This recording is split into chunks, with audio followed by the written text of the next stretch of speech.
Hello बच्चों, I am Rashmi your maths teacher. तो इस वीडियो में हम देख रहे हैं एक्सरसाइज 9.6 के question number 13, 14 and 15। Question is for each of the differential equation given in the exercises 13 to 15 find a particular solution satisfying the given condition.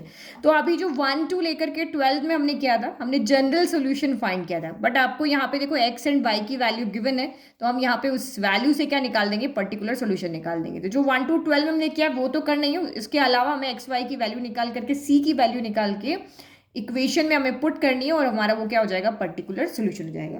Now equation देखते हैं। दो तरह की हमारे पास टाइप 1 टाइप 2 की इक्वेशंस थी। देखते हैं ये किस फॉर्म में यहाँ पे बनती है। तो ये इक्वेशन अगर आप देखो तो d y by d x plus 2y tan x equal to sine x है। तो ये आपको d y by d x देख करके आइडिया लगा लो कि ये हमारी किस फॉर्म में, d y by d x plus P y equal to Q form है। तो यहाँ p कौन है, 2 tan x यहाँ पे p है और sin x आपका यहाँ पर क्या है, q है। हमें इसको इस इक्वेशन से कंपेयर करके p q की वैल्यू लिख लेंगे। तो p आपका यहाँ से कितना आ गया, 2 tan x आ गया। नाउ q इज आपका साइन एक्स। चलो अब स्टेप नंबर 1 पे चलते हैं। स्टेप नंबर 1 हमारी यहाँ पर है इंटीग्रेटिंग फैक्टर निकालना। तो आई एफ वो हमारे पास फॉर्मूला अब तक हमें याद हो चुका है, e power integration of P d x. P की वैल्यू पुट कर लेते हैं, टी टू कॉन्स्टेंट है, बाहर ले लेते हैं। इंटीग्रेशन ऑफ आपका यहाँ पर क्या हो गया, टेन एक्स डी एक्स हो गया। ठीक है, फिर टेन एक्स का इंटीग्रेशन क्या आता है, तो टेन एक्स के दो होते हैं, लॉग सेक एक्स या फिर माइनस का लॉग कॉस एक्स। तो हम नेगेटिव वाले में नहीं जाते, हम पॉजिटिव वाले में जाते हैं। लॉग आपका यहाँ पर कितना हो गया, सेक एक्स हो गया।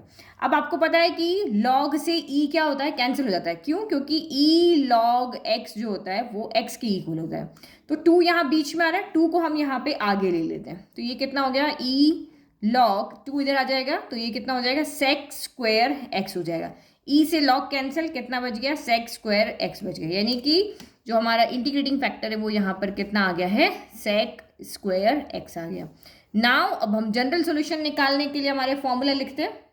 तो ये रहा हमारा formula, y I F equal to integration of q I F d x plus c. Value put कर लेते हैं। यहाँ वाई आई एफ आपका कितना आया, सेक स्क्वायर एक्स आ गया। फिर equal to integration of q, q is sine x, तो ये आपका यहाँ पर क्या हो गया, साइन एक्स। फिर इंटीग्रेटिंग फैक्टर आपका कितना हो गया यहाँ पर, सेक स्क्वायर एक्स हो गया। फिर ये आपका डी एक्स हो गया और ये प्लस आपका सी हो गया। ठीक है, ये सॉल्व है, ये सॉल्व है। अब इसका क्या करें, तो यहाँ साइन भी है और सेक भी है, तो इसको हम इजीली इंटीग्रेट नहीं कर सकते हैं। ठीक है, तो इसको हम क्या करते हैं, हम इसको साइन कॉस में चेंज करते हैं। यहाँ पे देखो आपका ये सेक है, तो ये कितना हो जाएगा, 1/cos स्क्वायर हो जाएगा। कुछ इस तरह के फॉर्म में चेंज करें जिसका हमें फॉर्मूला पता हो, जिसका हम इंटीग्रेशन यहाँ पर कर पाए। और यहाँ आइलेट वाला method, first second product rule भी यहाँ पे नहीं लगेगा, क्योंकि दोनों ही यहाँ पे ट्रिग्नोमेट्रिक टर्म है, जबकि हमारी दोनों टर्म क्या होनी चाहिए, अलग अलग होनी चाहिए। एक यहाँ पे I L A T E, इनमें से कोई भी दो अलग अलग होनी चाहिए, एक में ही हम फर्स्ट सेकंड को नहीं ले सकते हैं। तो इसी में हम थोड़ा सा यहाँ पे क्या करते हैं, चेंज करते हैं। तो देखो ये आपका साइन एक्स हो गया, सेक स्क्वायर एक्स कितना हो गया, 1/cos स्क्वायर एक्स, ऐसे लिख सकते हैं। ट्रिग्नोमेट्री में आप जो तरीका लगाना चाहो वो आप यहाँ पे लगा सकते हो। तो ये वाई सेक स्क्वायर एक्स हो गया। अब एक कॉस हम इसको दे देते हैं, तो यहाँ एक कॉस हमने इसको दे दिया और एक कॉस हमने यहीं पे रख लिया, और ये डी एक्स प्लस सी हो गया। नाउ देखो साइन बाय कॉस कितना हो जाएगा, तो साइन बाय कॉस आपका यहाँ पर हो जाएगा टेन एक्स, और 1/cos क्या हो जाएगा, तो ये हो जाएगा आपका sec x d x plus c. अब देखो इसका इंटीग्रेशन हमें आता है। Integration of sec x tan x क्या होता है, तो integration of sec x tan x हमारा होता है सेक एक्स, तो यहाँ लिख लेते हैं y sec square x equal to sec x plus कितना हो गया, सी हो गया। अब सोल्यूशन को हम हमेशा वाई की इक्वल कर देते हैं, सेक स्क्वायर को इधर भेज दो, तो y equal to sec x upon sec square x plus c upon sec square x हो गया। तो एक से ये एक कैंसिल हो गया। 1/sec क्या होता है, तो 1/sec कॉस होता है, कॉस एक्स हो गया, और ये आपका सी कॉस स्क्वायर एक्स हो गया। 1/sec को हमने यहाँ पे भी क्या कर दिया, कॉस में चेंज कर दिया। तो this is the general solution. ये आपका यहाँ पर क्या है, जनरल सोल्यूशन। क्यों, क्योंकि इसमें सी आ रहा है, एक कांस्टेंट आ रहा है, सबके लिए सी की वैल्यू अलग अलग है, इसीलिए ये हमारा जनरल सोल्यूशन है। अब हमें इसको पर्टिकुलर सोल्यूशन में चेंज करना है, तो ये जो दो वैल्यू आपको दी हुई वो इसमें पुट कर लो। तो लिखो put y is equal to 0 and x equal to π/3। Put करोगे तो हमें c की वैल्यू मिल जाएगी। तो यहाँ रखो y इक्वल टू हमने 0 रखा, cos x, x की जगह पे आप रखोगे π/3, प्लस सी, और ये भी आपका कॉस पाई बाय 3 का स्क्वायर हो गया। अब पाई बाय 3 की वैल्यू आपको यहाँ पता होनी चाहिए। तो पाई बाय 3 कितना होता है आपका 1/2 होता है, तो ये आपका हो गया 1/2 प्लस सी, यहाँ 1/2 रखेंगे तो 1/2 का स्क्वायर कितना हो जाएगा 1/4 हो जाएगा। 1/2 को आप उधर भेज दो तो ये कितना हो गया माइनस का 1/2 इक्वल टू c/4। ठीक है, अब ये 4 उधर चला जाएगा तो माइनस का 4/2 इक्वल टू सी, 2 से 4 कैंसिल हुआ 2 टाइम, तो this implies c equal to कितना आ गया यहाँ पर माइनस का 2 हो गया। बस अब आप ये -2 है वो उठा करके फिर से इसी इक्वेशन में रख दोगे तो आपकी यहाँ से किसकी वैल्यू हो जाएगी, ये जो आपका जनरल सोल्यूशन है वो एक पर्टिकुलर सोल्यूशन में चेंज जाएगा। तो now from first y equal to cos x प्लस c इज -2, तो प्लस माइनस माइनस हो जाएगा 2 cos square x. This is your particular solution. This is your general solution. This is your particular solution. ठीक है, तो final लिख देना कि which is required particular solution. अब सेम टू सेम क्वेश्चन 14 15 भी ऐसे ही है।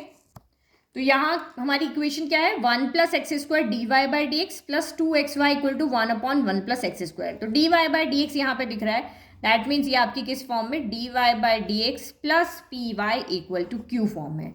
But d y by d x के प्रोडक्ट में या कॉफिशिएंट में 1 होना चाहिए, उसके अलावा कुछ नहीं हो चाहिए। D y by d x के मल्टीप्लाई में यहाँ पे कुछ भी नहीं है, तो इसका कॉफिशिएंट कितना है 1 है ना। तो यहाँ पे 1 प्लस एक्स स्क्वायर है, तो इससे यहाँ पे पूरी इक्वेशन को डिवाइड कर दो। तो ये d y by d x plus 1 plus x square से डिवाइड कर रहे हैं, तो या फिर इसको इधर भेज रहे हैं तो इधर भेजो तो यहाँ भी आ जाएगा यहाँ भी आ जाएगा। तो ये कितना हो गया 2xy upon 1 plus x square हो गया, फिर इक्वल टू 1 अपॉन यहाँ 1 प्लस एक्स स्क्वायर एक पहले से और एक और आ जाएगा, तो ये कितना हो जाएगा होल स्क्वायर हो जाएगा। अब ये इस फॉर्म में हो गया d y by d x p y, तो ये सारा आपका कितना है p है और ये सारा आपका कितना है q है। तो यहाँ से आप लिख लो कंपेयर करके इन दोनों को, here p equal to 2x upon 1 plus x square and q equal to 1 upon 1 plus x square का होल स्क्वायर। ठीक है, नाउ फर्स्ट स्टेप हमारी इंटीग्रेटिंग फैक्टर निकालो। तो इंटीग्रेटिंग फैक्टर आपका भाई e power integration of p कितना होगा dx होगा। तो ये तो हम कितनी बार सॉल्व कर चुके हैं, मेथड ऑफ सब्सटीट्यूशन लगेगा। तो ये आपका 2x अपॉन कितना हो गया 1 प्लस एक्स स्क्वायर dx हो गया। तो आपको पता है इसको कैसे सॉल्व करना है, डिनोमिनेटर का यहाँ पर डिफ्रेंशिएशन यहाँ मौजूद है तो मेथड ऑफ सब्सटीट्यूशन लगेगा। तो let 1 plus x square equal to कितना है t है, डिफ्रेंशिएट करो 1 का 0 एक्स स्क्वायर का 2x dx इक्वल टू आपका कितना हो गया dt हो गया। तो बस 2x dx की जगह रख देंगे dt और 1 प्लस एक्स स्क्वायर की जगह पे t। तो e power integration of 1 upon 1 plus x square की जगह t और ये आपका dt हो गया। तो 1 बाई टी का कितना हो जाएगा लॉग t हो जाएगा, e से लॉग कैंसिल ओनली t बचा, t की वैल्यू कितनी है तो 1 plus x square. Therefore integrating factor आपका यहाँ से कितना आ रहा है 1 प्लस एक्स स्क्वायर आ रहा है। ठीक है, तो ये हमारा फर्स्ट स्टेप यहाँ पे हो गया कंप्लीट। नाउ अब फॉर्मूले के पास जाना है क्योंकि अब हमारे पास जनरल सोल्यूशन फाइंड करने का एक फॉर्मूला है। ठीक है, तो ये हमारा जनरल सोल्यूशन हो गया जिसका फॉर्मूला हमारे पास है। अब वैल्यू पुट कर लेते हैं, y की जगह y, इंटीग्रेटिंग फैक्टर कितना आ रहा है आपका 1 प्लस एक्स स्क्वायर, तो रख दिया यहाँ पे 1 प्लस एक्स स्क्वायर, फिर equal to integration of q कितना था हमारा 1 अपॉन 1 प्लस एक्स स्क्वायर, तो लिख दो 1 अपॉन 1 प्लस एक्स स्क्वायर का होल स्क्वायर, फिर इंटू इंटीग्रेटिंग फैक्टर तो ये आपका 1 प्लस एक्स स्क्वायर और dx हो गया, देन आपका c हो गया। तो यहाँ पावर 2 है यहाँ पावर 1 है, तो इससे एक पावर आपकी क्या हो जाएगी कैंसिल हो जाएगी। तो y 1 plus x square equal to integration of, ये मैं यहाँ पे काट देती हूँ तो क्या बचा 1 अपॉन 1 प्लस एक्स स्क्वायर, मैं 1 को 1 स्क्वायर लिख लेती हूँ क्योंकि मुझे फॉर्मूला पता है 1 integration of 1 upon A square plus x square का फॉर्मूला क्या होता है tan इनवर्स x होता है। तो सेम यहाँ पे सीधा का सीधा फॉर्मूला आ जाएगा। तो 1 y into 1 plus x square, ये आपका कितना हो जाएगा tan इनवर्स x हो गया और ये प्लस आपका यहाँ पर कितना हो गया c हो गया। ठीक है, अब इसको इधर भेजो तो ठीक है, नहीं भेजो तब भी आपका ठीक है। अब यहाँ पे इसको हम जनरल सोल्यूशन मान लेते क्योंकि यहाँ ट्रिग्नोमेट्री है, कुछ सॉल्व यहाँ पे होगा नहीं, तो हम इसको यहाँ पे क्या कर लेते हैं लिख लेते हैं और ये जनरल सोल्यूशन हो गया। नाउ अ पर्टिकुलर सोल्यूशन के लिए क्या पुट करना है y equal to 0 and x equal to 1 put करना है। तो लिखो now put y equal to 0 and x equal to 1। y को 0 रखोगे तो लेफ्ट तो आपका वैसे ही 0 है, 0 मल्टीप्लाई ब्रैकेट करेंगे तो 0।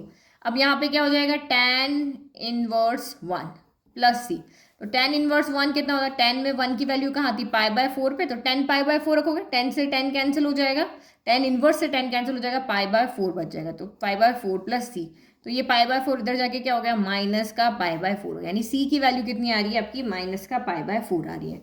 चलो फिर से आप यहाँ पे पुट कर दो, तो लिखेंगे नाउ जो हमारा पर्टिकुलर सोल्यूशन है वो हो जाएगा y 1 plus x square equal to tan inverse x minus का π/4। This is your particular solution, required particular solution. ठीक है, चलो नेक्स्ट देखो। Now question number 15, last question इस वीडियो का, dy/dx minus 3y cot x equal to sine 2x। तो सामने दिख रहा है dy/dx है, तो ये हमारी फॉर्म है dy/dx plus py equal to q, और dy/dx के कॉफिशिएंट भी यहाँ पे कुछ नहीं है, यहाँ भी नहीं है, तो दैट मीन्स आपको सीधा यहाँ पे मिल जाएगा। तो यहाँ p कितना है, तो देखो ध्यान रखना ये प्लस है, यहाँ माइनस है, तो माइनस p के साथ में आएगा, तो यानी कि p, इसको इस तरह से लिख लो आप, dy/dx प्लस माइनस का 3 cot x, हम इस तरह से इसको अरेंज कर देते हैं, ये p हो गया, ये y हो गया, इक्वल टू q कितना हो गया आपका, साइन 2x हो गया। तो चलो अब यहाँ से आपने क्या देखा, हियर p इज माइनस का 3 cot x है, एंड जो आपका q है वो यहाँ पर कितना है, राइट साइड वाला, वो है आपका साइन 2x है। चलो अब इंटीग्रेटिंग फैक्टर निकालो, जो हमारा काम था क्वेश्चन से लेने का वो हमने कर लिया। e power integration of p dx होता है, तो p कितना है, माइनस का 3 cot x, माइनस के 3 को बाहर कर दो, इंटीग्रेशन ऑफ cot x यहाँ पे रख दो, तो cot x का इंटीग्रेशन कितना होता है, cot x का इंटीग्रेशन log sin x होता है, तो e power -3 log sin x हो गया। अब आपको पता है e से log कैंसिल हो जाता है, बट -3 प्रॉब्लम क्रिएट कर रहा है, तो -3 को हम साइन के पास ले जाते हैं, तो e log sin x की पावर कितना हो गया, -3 हो गया, e से log कैंसिल हो गया, बचा कितना, sin x की पावर -3, तो अब ये साइन एक्स क्या चला जाएगा नीचे अपनी पावर को पॉजिटिव करने के लिए, तो ये साइन एक्स का कितना हो गया, क्यूब हो गया, या हम इसको ऐसे लिखते हैं 1/sin³ x, ऐसे भी लिख सकते हैं, तो यानी इंटीग्रेटिंग फैक्टर आपका कितना हो गया, 1/sin³ x हो गया। चलो अब जनरल सोल्यूशन का फॉर्मूला, तो ये हमने लिख दिया, अब वैल्यू पुट कर लो, y हो गया, देन आपका इंटीग्रेटिंग फैक्टर कितना है, तो 1/sin³ x है, फिर इक्वल q कितना है, q आपका यहाँ पे क्या है, साइन 2x है, और इंटीग्रेटिंग फैक्टर ये रहा 1/sin³ x है, तो मैं इसको 1/ भाई इससे मल्टीप्लाई इस तरह से होगा 1/, तो इस तरह से लिख दिया, फिर dx प्लस आपका c हो गया। तो ये देखो ये y/sin, साइन को हम ऊपर ले जा सकते हैं, तो ऊपर ले जाके हम इसको 1/sin क्या होता है, cosec होता है, तो y cosec³ x हो गया। अब sin 2x और sin³ x है, अगेन आपका यहाँ पे सॉल्व नहीं हो रहा है, तो sin 2x का फॉर्मूला लगाते हैं, जिससे कि एक साइन कैंसिल हो जाए, तो 2 sin x cos x लगा दिया, और नीचे आपका यहाँ पर क्या है, sin³ x है, dx प्लस c हो गया, इस sin x से ये कैंसिल होकर यहाँ पे कितना बच जाएगा, 2 बच जाएगा, है ना, तो y cosec³ x equal to integration of कितना बचा, 2 cos x divided by sin² x dx plus c हो गया, है ना। तो अभी और इसको सॉल्व करते हैं, y cosec³ x equal to, sine को सेपरेट कर दें, 2 cos x upon sine x, क्योंकि अभी भी ये इंटीग्रेट नहीं हो रहा है, और 1/sin x, नीचे 2 थे ना, दोनों को अलग अलग कर दिया, 2 थे ना, ये पावर 2 है, देखो इस एक से तो एक 3 था, तो एक कैंसिल हो गया, तो पावर 2 है ना, तो ये दोनों आपके अलग अलग कर दिए। ठीक है, फिर क्या करें, अभी भी हमें इसको इंटीग्रेट करना नहीं आता, तो क्या करें, इंटीग्रेट 2 तो हम ये बाहर ले लेते हैं, cos अपॉन साइन कितना होता है, तो cot x होता है, 1/sin कितना होता है, तो cosec x होता है, dx प्लस c हो गया। तो integration of cosec cot x कितना होता है, तो माइनस का cosec x होता है। पेज नंबर 355 पे देखना अपनी बुक पे, ये वाला फॉर्मूला वहाँ पर है, ठीक है। तो ये y cosec³ इक्वल टू कितना, माइनस का 2 cosec, माइनस का cosec x, तो 2 यहाँ पर है, और ये माइनस का cosec x हो गया, और ये प्लस आपका कितना हो गया, c हो गया। अब यहाँ देखो cosec से cosec कैंसिल हो जाएगा, तो अब मैं इस cosec को उधर भेज देती हूँ, तो माइनस का 2 cosec x इसके भी डिवाइड में आ जाएगा, और c के भी डिवाइड में आ जाएगा, ठीक है। तो ये आपका कितना हो गया, एक से एक कैंसिल हो जाएगा, और बचेगा कितना, 1/cosec² बचेगा, तो 1/cosec ऊपर जाके क्या बन जाएगा, साइन, तो ये आपका हो गया sin² x हो गया, प्लस सी, ये भी ऊपर चला जाएगा तो सी साइन क्यूब एक्स हो जाएगा। ठीक है, तो ये आपका यहाँ पे क्या हो गया, जनरल सोल्यूशन। अब हमें यहाँ से क्या बनाना है, पर्टिकुलर सोल्यूशन। पर्टिकुलर सोल्यूशन के लिए आपको वैल्यू दी हुई है कि भाई एक्स की जगह π/2 रखो, वाई की जगह 2 रखो, तो हम रख लेते हैं putting x equal to π/2 and y equal to 2। करो पुट, y की जगह 2 रखना है तो ये हो गया आपका यहाँ पर 2, फिर माइनस का 2, x की जगह π/2 रखना है तो यहाँ पे लिख लो π/2 का होल स्क्वायर हो जाएगा, है ना, यहाँ पे हम रख रहे हैं, चलो पहले रख लेते हैं साइन स्क्वायर π/2, फिर आपका c, फिर ये भी कितना है साइन क्यूब π/2। तो साइन π/2 की वैल्यू कितनी होती है, 1 होती है, तो 2 इक्वल टू माइनस का 2 इंटू 1 का स्क्वायर प्लस c इंटू 1 का क्यूब हो गया।